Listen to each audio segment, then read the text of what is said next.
தமிழக முதல்வர் ஜெயலலிதா உடல்நலம் குறித்து அவருக்கு சிகிச்சை அளித்து வரும் அப்பல்லோ மருத்துவமனை நிர்வாகம் வெளியிடும் அறிக்கைகள் குழப்பத்தை ஏற்படுத்துகின்றன. முதல்வர் ஜெயலலிதா கடந்த மாதம் 22ஆம் தேதி சென்னை அப்பல்லோ மருத்துவமனையில் அனுமதிக்கப்பட்டவுடன் அவருக்கு நீர்ச்சத்து இழப்பு, ஜுரம் என்றுதான் காரணம் கூறப்பட்டது.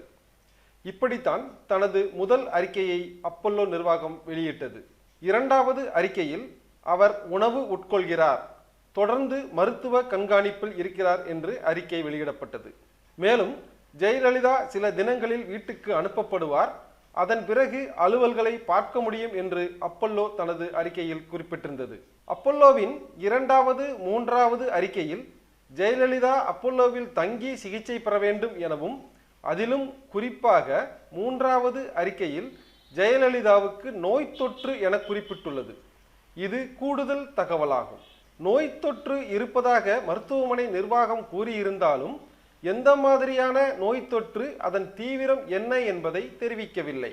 இந்நிலையில்தான் மூன்றாவது அறிக்கையை காட்டிலும் அதிக விவரங்கள் அடங்கிய நான்காவது அறிக்கையை அப்பல்லோ நேற்று இரவு வெளியிட்டது. அதில் முதல்வருக்கு செயற்கை சுவாசம் அளிக்கப்படுவதாக முதல் முறையாக குறிப்பிடப்பட்டுள்ளது. சுவாச பிரச்சனை இருப்பதால் தான் ஜெயலலிதா மருத்துவமனையில் சிகிச்சை பெற்று வருகிறார் என்பது இதன் மூலம் உறுதியாகியுள்ளது. மெல்ல மெல்ல ஜெயலலிதா பெறும் சிகிச்சைகளை அப்பல்லோ மருத்துவமனை வெளியிட தொடங்கியுள்ளது. இரு வகையான விவாதங்களை கிளப்பியுள்ளது. ஜெயலலிதா உடல்நிலை மோசமாக இருப்பதால் தான் அப்பல்லோ மருத்துவமனை இது குறித்த கூடுதல் தகவல்களை வெளியிட ஆரம்பித்து விட்டது என்கிறார்கள் ஒரு பிரிவினர். மற்றொரு பிரிவினரோ இதை ஆரோக்கியமான நடவடிக்கையாக பார்க்கிறார்கள். ஜெயலலிதாவின் உடல்நிலை முன்பை விட தேறி வருகிறது, எனவேதான் அப்பல்லோ மருத்துவமனை நிர்வாகம் இவ்வளவு தைரியமாக அவர் செயற்கை சுவாச சிகிச்சையில் இருக்கிறார் என்பதை வெளியிட்டுள்ளது. எனவே ஜெயலலிதா விரைவில் குணமடைந்து வீடு திரும்புவார் என்று வாதிடுகிறது. ஆனால் அப்பல்லோ மருத்துவமனை வெளியிட்டு வரும் அறிக்கைகளை கவனிப்போருக்கு ஒரு விஷயம் புரியும். முதல் இரு அறிக்கைகளிலுமே ஜெயலலிதா விரைவில் வீடு திரும்புவார் என குறிப்பிட்டு வந்த அப்பல்லோ கடந்த இரு அறிக்கைகளில் அவர் மருத்துவமனையில் மேலும் தங்கியிருக்க அறிவுறுத்தப்பட்டுள்ளார் என்றுதான் தெரிவித்துள்ளது.